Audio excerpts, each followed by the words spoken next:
Well, hello everyone. I want to thank you for taking time to watch our midweek videos. And the last few weeks, we've been really concentrating on this idea of love requires around the Enneagram. And before we dive into that, because this will be kind of the last one that we do on the Enneagram for a while, because you're getting ready to go on holidays. Oh, I can't wait. And all that great stuff while I'm stuck here in all this beautiful rain. And I feel sorry for your eightness. Yes, I do as well. But before we dive into the Enneagram, as you can tell, we are in a new space doing the recording today. So, Brendan, why don't you tell us a little bit about what this is? Yeah, so this is really exciting. It's something that we have been working very hard on in the months of COVID, as no one has been really in the building, taking advantage of the time and space that we've had to start putting together a bit of a studio space that we're going to actually be using quite a bit this next year as we record some content, as we try and produce some stuff, really just ways of engaging with the church and really hopefully people outside the church and finding ways of inviting them in. Absolutely, and I think it's also a great tool for discipleship because we're wrestling with how do we do discipleship and you can't really gather together and all of that kind of stuff. So this is just the first shot of many things to come. So let's dive into it. All right. This past week, we wrapped up the series on Love Requires. Now, this Sunday, we're going to be taking questions around the Enneagram that people have submitted, and it's not too late to submit those if you would like. And if we like you, we'll put your question in. If Shane likes you, I'll put them in regardless. Exactly. I'm a helper. I can't help it. Yeah. So this last week, we kind of closed out the series dealing with the gut types, which are type 8s, 9s, and 1s. And so what was your key takeaway from Sunday? Yeah, I think one of my largest takeaways from this past week would have been the gut types. Those 8, 9s, and 1s are really a bit of a mix between the heart and head types. Mm-hmm. They have aspects of both. And for that reason, they're the most tumultuous of the Enneagram numbers, the most volatile of the Enneagram numbers. I know. Hard to believe. And so you really have to learn to roll with the punches. You got to be willing to engage them where they are, and kind of follow them where they go, because it's really one of the only ways to get through and engage in relationship with those gut types. Okay. Well, my takeaway was, again, being an 8, I kind of have some insights into that group because I struggled being an 8.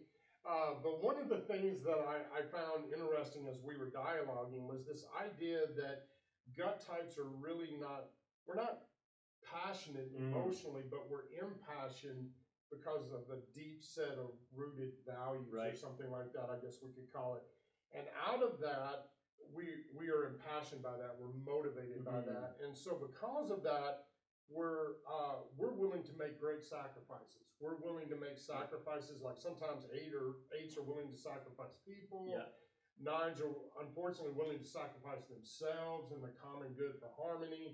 And 9s, they're willing to sacrifice systems. That's right. Big time to move forward into maybe what's more optimal.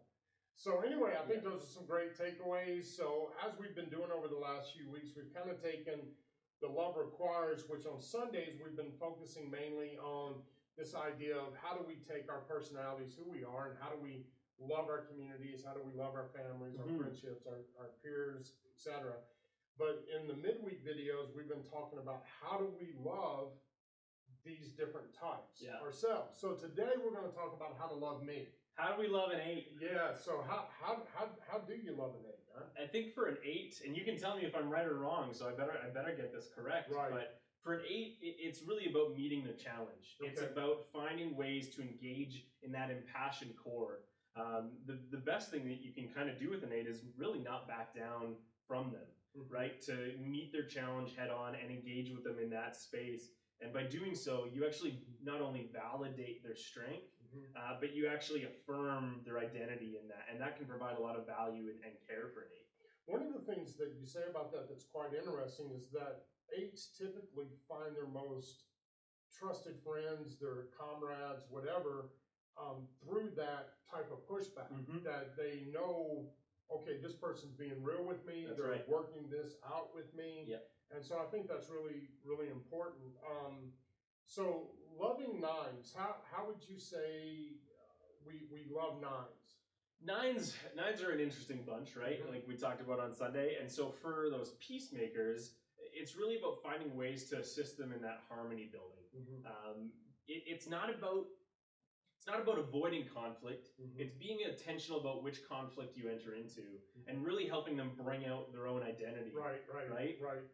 Well, because what we talked about Sunday is they've got this huge capacity to empathize with so many different personality types Yeah. that they can take those things on. And I think one way that we can love a nine maybe is actually finding ways to draw out and encourage their voice, not the voice that they think people want to hear, Yep. but actually their voice. And so I think maybe being patient and encouraging to hear that voice would be key in loving a nine. I mean, it makes sense if we think about the fact nines so often will defer to others because they don't want to rock the boat. And so the minute that we are able to turn around and say to a nine, I want to know what you think. I want to know where you want to go. It actually shares a lot with a nine because they see that as an open invitation, a safe place where they are valued and respected to bring those ideas out. So that's a huge key. And I think sometimes with nine, you have to actually ask the question, are you telling me what I want to hear? Exactly. Or are you actually telling me what you're thinking, right? And so I think, we love them by drawing them out. Yeah. So ones. You're married to a one. I'm married to a one. We should be experts at this, yes, right? We should be experts. So I don't think I am. How do you love your one? I think for ones, it's really about showing that you're committed to growth. Okay. Right? So if ones are this perfectionist mentality, they want to strive for that unachievable line, that benchmark. Yep.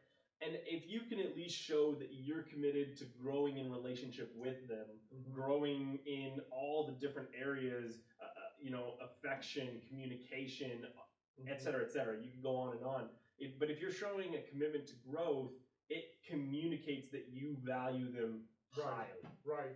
And I think along the lines with that, I think, this phrase that we sometimes use, the dignity of attention, is actually being there with them, but also drawing out the why.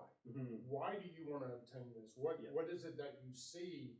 And I think drawing that out helps us recruit, like you said, not just ourselves, but other people to this. We're going to rise to that. We're going to be part of that goal and part of that challenge. So what else you got to say? I think the other thing for ones that's really important, because they can be so hard on themselves, they have a hard time loving themselves. Absolutely. And so one of the best ways that you can love a one is by helping them love themselves. And that isn't challenging them on that as much as it is just encouraging them, giving them words of affirmation, helping them remember that perfection, they're not always going to meet that, and that's okay. Right? And really helping them learn to appreciate what they do for themselves. Because then you don't have to be everything for a one. They can learn to love themselves, and that's a huge piece. So actually, I guess in my language, I would say we're kind of trying to help them be kind to themselves. Yeah.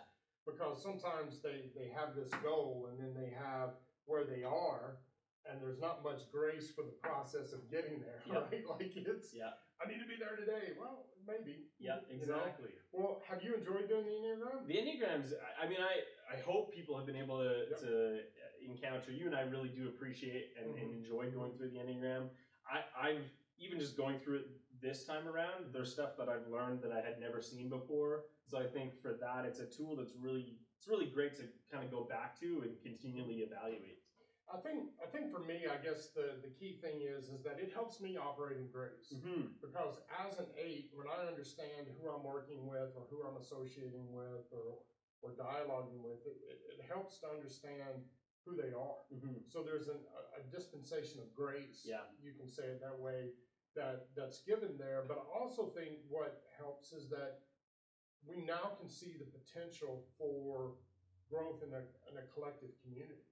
Right? By valuing what each person brings to the table and the way they see things, we can create more of a mosaic, if you will, of a community. That's a great way of saying that. So I'm really excited for the questions that we're going to be going through. We've got some good ones. We have gotten some really good questions. Again, if you're watching this mid-week video, even on Saturday night, send your questions in. We might still be able to get to But them. send them to Brennan, not to me. Send them to me. I'll make yes. sure they get out there. So yeah, Sunday should be good as we wrap up the Yep, series. we're looking forward to it. So again, thank you for taking time to watch these videos. We look forward to continuing and concluding the conversation on Sunday. Have a great week.